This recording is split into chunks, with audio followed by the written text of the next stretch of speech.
Hi friends मु Rosalind बसंती आपण मानक मो यूट्यूब चैनल ब्यूटी टिप्स को स्वागत जनाऊँगी।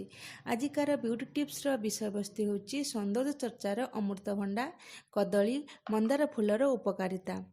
अमृतभंडा त्वचार थिबा मृतकोष को कोमल कराइबा संगे संगे सफा मध्य करिथाए।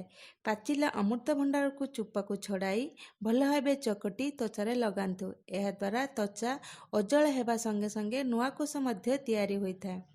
अमृतभंडा और सपुरी को भल भाव काटी चकुटी दियंतु। एही मिश्रण को शरीर में भल भाव घसंतु। 20 रु 25 मिनिट पर धोई दियंतु। एहा द्वारा शरीर उज्जवल देखाजिबो। पाचिला कदली प्रयोग त्वचार सौंदर्य को द्विगुणित करिथाए। 1 चामच महुरे गोटे कदली को भल भाव चकटी मुह हाथ बेकर लगाई 20 मिनिट पर उषुम पानी रे धोई दियंतु।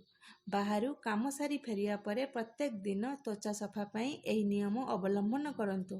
त्वचारे चमक आनिबा निमंते 2 चामच लेंबू रस रे कदली चकटी मुहरे लगांतु। 30 मिनिट पर मुह धोइबा परे त्वचार उज्जवलता लक्ष्य करि परिबे। कदली और चीनी को मिसाई मुहरे घसिले एहा स्क्रब भरी काम करिथाए। आखि तल दाग पड़िले कदली चकुटी सेथिरे 1 चामच गुलाब जल मिसांतु।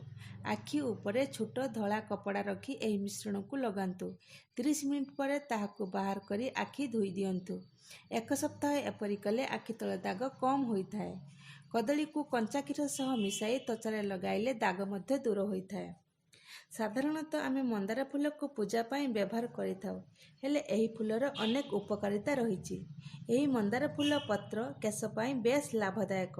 एही फूल को पेस्ट करी केशर लगाइले केश गहलिया देखा जिबा सह चिकचिक देखा जायथाए। 10 रु 20 टी मंदार पत्र नड़िया तेल गरम करी मुंडरे मालिश कले केश झड़िबा बंद हेबा सह एहा बढ़िबार मध्य लागिथाए। एहा सह मंदार पत्र लेंबू रस मेहंदी मिसाई केशरे लगाइले प्राकृतिक कंडीशनर भरी काम करिथाए। केश झड़िबार अन्यतम कारण हेउची झाळ हेबा।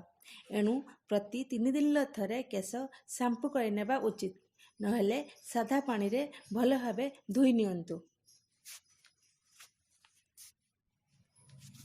आशा अच्छी फ्रेंड आपण मानकु मो वीडियो भल लगी जदि आपण मानकु वीडियो पसंद आसिला ताहले वीडियो को लाइक शेयर कमेंट करिवे। मो चैनल को सब्सक्राइब करिवे। बेल आइकन को दबाई देबे कारण मु जो नवा वीडियो अपलोड करूची तार नोटिफिकेशन आपणक पाखरे पहुंची पारिबो। धन्यवाद।